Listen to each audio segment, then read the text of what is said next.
Mi nombre es Jesús Nieves, estudiante de la Universidad Rómulo Gallegos en el área de medicina. En el siguiente video les estaré hablando sobre la neumonía y sus características. La neumonía se define como una lesión inflamatoria del tejido pulmonar en respuesta a la llegada de microorganismos tales como bacterias, virus, hongos e incluso parásitos a las vías aéreas distales o al parénquima pulmonar. Se entiende que esta entidad patológica es muy frecuente en la práctica clínica y además de ello representa un alto coste a nivel económico y social para las comunidades del mundo. También representa una alta tasa de morbilidad y mortalidad en cuanto a las enfermedades de las vías respiratorias y representa a su vez la enfermedad de las vías respiratorias que más vidas cobra al año. También se debe tener en cuenta que la neumonía representa varios síntomas y signos muy parecidos, muy similares a otras enfermedades de las vías respiratorias. Por lo tanto, se debe realizar siempre un diagnóstico diferencial de acuerdo a los antecedentes del paciente, enfocado siempre a los antecedentes del paciente, ya que los exámenes tales como los rayos X o la anamnesis que se le va a realizar al paciente al momento de llegar al centro asistencial no serán suficientes para determinar específicamente si esta patología es denominada como neumonía. Por lo tanto, el diagnóstico de esta enfermedad debe ser basado según los antecedentes del paciente y según la evolución que éste presente. Pasando ya a la fisiopatología, se debe tener en claro que la neumonía se produce gracias a la inflamación de los sacos alveolares o los sacos de aire del pulmón.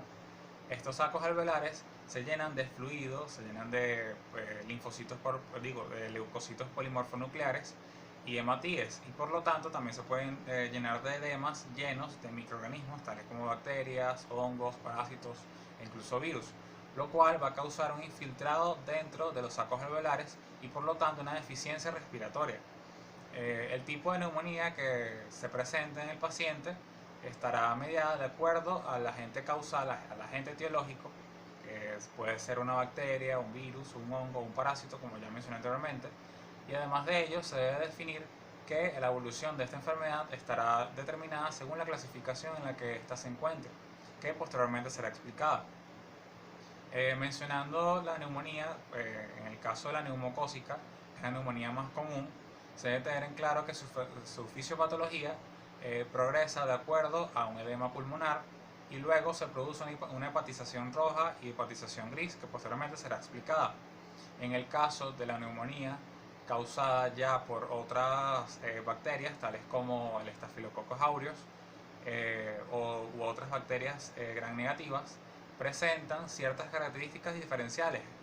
La principal es que al formarse el edema siempre se forma la congestión de los leucocitos polimorfonucleares en la primera etapa y por lo tanto esto nos ayuda a diferenciar qué tipo de neumonía se está presentando. Además de ello, existen otros tipos de neumonía características de otras bacterias. En este caso se puede mencionar la neumonía de Girobasis, que produce una neumonía con infiltrado de líquido pulmonar, de edemas pulmonares, pero que se produce en el tejido intersticial, es decir, el tejido que está entre cada una de las células del tejido pulmonar. Y por lo tanto sus características van a ser distintas, y además de su medicación o su terapéutica. Tomando como ejemplo la neumonía neumocócica, que es la más común, se presentan 4 etapas. La primera etapa es la etapa donde se llegan los microorganismos al tejido pulmonar. En esta etapa se presenta una alta congestión de microorganismos que estarán multiplicándose en el tejido pulmonar y por lo tanto estarán infectando las células del pulmón. Esta etapa dura de entre 24 a 48 horas luego del contacto con el agente etiológico. Frecuentemente esta sería el Streptococcus pneumoniae, el que causa la neumonía neumocócica. Luego se produce una etapa, la segunda etapa, que es la de edema. Este es un edema rico en proteínas y microorganismos, que en este caso sería el Streptococcus pneumoniae, a la hora de multiplicarse, a la hora de consolidarse en el tejido pulmonar. Luego se produce una tercera etapa que es denominada hepatización roja. En esta hepatización roja se denomina así gracias a que el aspecto del pulmón es muy parecido al del hígado y por lo tanto se denomina de esta forma. En esta etapa hay una congestión y una fusión de hematíes, de glóbulos rojos, o eritrocitos, como se quiera llamar, y por lo tanto se produce una congestión en los sacos alveolares de hematíes en los capilares que están encargados de la hematosis.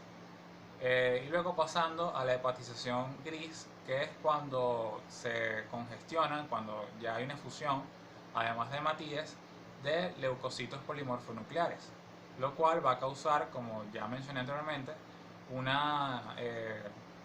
aumento del tejido del infiltrado pulmonar, y lo que puede causar, en cuanto a los síntomas, una tos con, con flema, una tos una tos expectorante, que es denominada de esa forma. Además de ello, esta es la última etapa de la enfermedad en cuanto a la neumonía neumocócica. Esta es la etapa de resolución. En esta etapa se sabrá si la respuesta inflamatoria va a aumentar de acuerdo a la agresividad de la bacteria. Se va a saber si el paciente está respondiendo a la medicación, y se va a saber realmente cómo será la evolución final del paciente de acuerdo a si será trasladado a una unidad de cuidados intensivos o si terminará falleciendo. Pasando ya a la clasificación de la neumonía, se debe tener en claro que la neumonía se clasifica de acuerdo a tres variables. La primera variable es según su localización, según el lugar en donde la neumonía se desarrolla. Tenemos dos, que es la lobular, que es cuando la neumonía se desarrolla en un lóbulo específico de alguno de los pulmones, y tenemos la bronconeumonía, que se produce cuando hay una infección de los bronquios, cuando este infiltrado pulmonar asciende hasta los bronquios y a los bronquíolos, y por lo tanto causa una congestión en cuanto a la superficie de ellos. En cuanto al tejido que representan los bronquíolos, también se puede observar en los rayos X las diferencias entre estas dos, ya que en el caso de la neumonía lobular, estará consolidado solo uno de los lóbulos de alguno de los pulmones, mientras que en el caso de la neumonía, que es caracterizada por la bronconeumonía, por la infección y alteración del tejido de los bronquíolos pulmonar, se podrá observar en los rayos X que posee una forma muy distinta a la lobular, ya que esta consolidación del tejido pulmonar se realizará a lo largo de los dos pulmones y a lo largo del recorrido de los bronquíolos.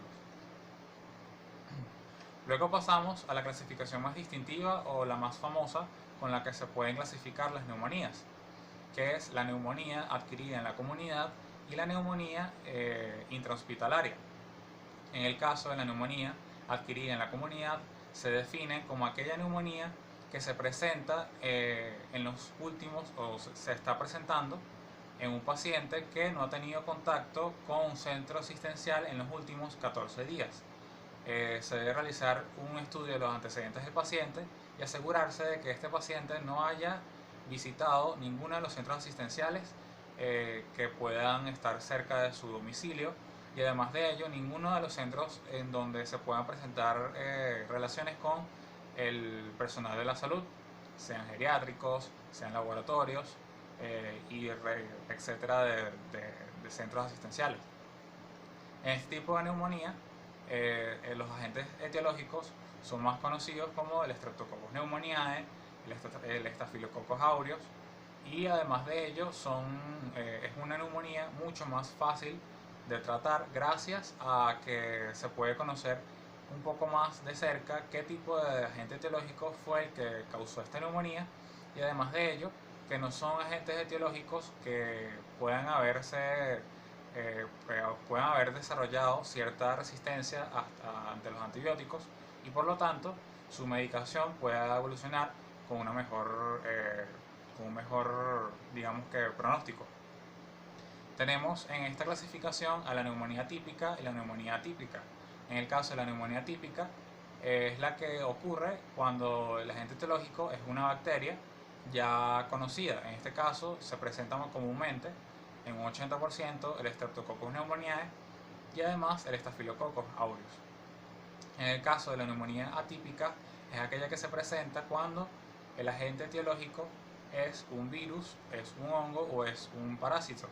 o es causado por otras bacterias que no sean comunes en el ámbito de la comunidad. Luego pasamos a la neumonía intrahospitalaria. El otro nombre con el que se denomina esta neumonía es neumonía nosocomial. Esta neumonía también se diagnostica de acuerdo a los antecedentes del paciente. Se debe tener estimado que el paciente no haya visitado un centro asistencial en los últimos 14 días, y si lo hizo y se presenta en el centro asistencial habiendo estado en un centro asistencial en los últimos 14 días, se puede definir como una neumonía intrahospitalaria, ya que fue adquirida en un centro asistencial. Esta neumonía representa entre un 20 a un 50% de mortalidad, ya que los agentes etiológicos son mucho más fuertes, son mucho más resistentes a la antibioticoterapia, y por lo tanto su seguimiento y evolución debe ser mucho más monitorizado que la neumonía adquirida en la comunidad. Los agentes etiológicos más comunes en este caso de la neumonía intrahospitalaria es la Pseudomonas aeruginosa, el Staphylococcus aureus, algunas especies de Serrata, algunas especies de Klebsiella y algunas especies de Enterobacter. Por lo tanto, se debe tener siempre en cuenta que la evolución del paciente será un poco más grave, y por lo tanto se debe realizar un estudio empírico de acuerdo a la evolución del paciente, de acuerdo a los antibióticos que se le administren. En la clasificación, por último, tenemos a la clasificación según la inmunidad, según la respuesta inmunológica del paciente. Tenemos dos clasificaciones: los inmunodeprimidos o inmunocomprometidos, que son aquellos pacientes que presentan patologías de base o patologías asociadas. Se puede tomar como ejemplo el cáncer, el VIH, o aquellas patologías con insuficiencias en un órgano, puede ser insuficiencia renal, insuficiencia cardíaca, que puedan empeorar el estado del paciente o la evolución del paciente cuando este paciente contrae neumonía o presenta neumonía. Por lo tanto, es un paciente que debe ser monitorizado con mucho más cuidado, con mucho más seguimiento, y además de ello debe tenerse siempre cuidado a la hora de administrar ciertos antibióticos, gracias a lo que mencioné anteriormente, gracias a que ciertas bacterias pueden resistir ante estos antibióticos, o además de ello puede empeorar la enfermedad, puede empeorar el desarrollo de la enfermedad gracias a estas patologías de base. También tenemos a las neumonías en pacientes inmunocompetentes, que son pacientes que están preparados, su respuesta inmunológica es la normal, es la debida, para poder responder ante esta enfermedad, y son pacientes que evolucionan con un pronóstico mucho más favorable. Luego tenemos los síntomas y signos. En el caso de los síntomas, se presenta malestar general, se presenta tos. Esta tos es caracterizada por una tos con contenido acuoso o con pus, en este caso puede estar incluso presente con sangre. Tenemos también un dolor pleurítico, un dolor torácico, que puede aumentar de acuerdo a los niveles de respiración del paciente, es decir, cada vez que el paciente respire puede que este dolor sea frecuente. Además de ello, también se presentan ciertos signos, tales como la debilidad y tales como la fiebre. Se debe tener en claro que la fiebre será un signo distintivo de acuerdo a qué clasificación de la neumonía se está hablando, ya que en el caso de la neumonía típica se presenta fiebre con valores muy altos, pero en el caso de la neumonía atípica se presentan otros síntomas. Estos síntomas están siempre representados porque no se presenta fiebre, sino más bien un descenso de la temperatura. Se debe tener siempre en cuenta esa diferencia. Además de ello, se presenta una tos poco recurrente y el desarrollo de la enfermedad siempre será distinto. Por lo tanto, se debe hacer siempre un seguimiento de acuerdo a la evolución del paciente para poder responder ante este interrogante. Luego, en cuanto a su exploración, en cuanto a la anamnesis que debe realizarse al paciente, se debe realizar una exploración física muy minuciosa, una analítica general, y además de ello se debe monitorizar al paciente en cuanto a la terapéutica de acuerdo a la respuesta que tenga con la antibioticoterapia, pero eso será más adelante en la medicación. En cuanto a la terapéutica, se debe realizar rayos X, se debe realizar un estudio del contenido expectorante, que puede ser el contenido del pus o la sangre, que sea expectorado a la hora de toser, y además de ello debe realizarse una hospitalización en dado caso de ser necesaria, y también en dado caso de ser necesaria llevar al paciente a la unidad de cuidados intensivos si este problema persiste. También un punto que hay que aclarar es que la ventilación mecánica debe realizarse al paciente si presenta una deficiencia respiratoria bastante notable. Y por último tenemos la medicación. La medicación debe tenerse en cuenta de acuerdo a la evolución del paciente, como ya dije. Se debe realizar una oxigenoterapia rutinaria para mantener los niveles de saturación de oxígeno lo más elevado posible, preferiblemente por encima del 95%, y además de ello se debe realizar una antibiótico-terapia que va a estar dirigida siempre al agente causal o al que se piense que es el agente etiológico de la neumonía. Esta antibiótico-terapia será empírica, es decir, será estudiado el paciente de acuerdo a su evolución, de acuerdo a los síntomas que presente, y se le aplicará un antibiótico de alto espectro para así poder eliminar cualquier tipo de agente etiológico bacteriano que se pueda presentar o cualquier tipo de agente biológico que pueda estar provocando la neumonía. Gracias por su atención.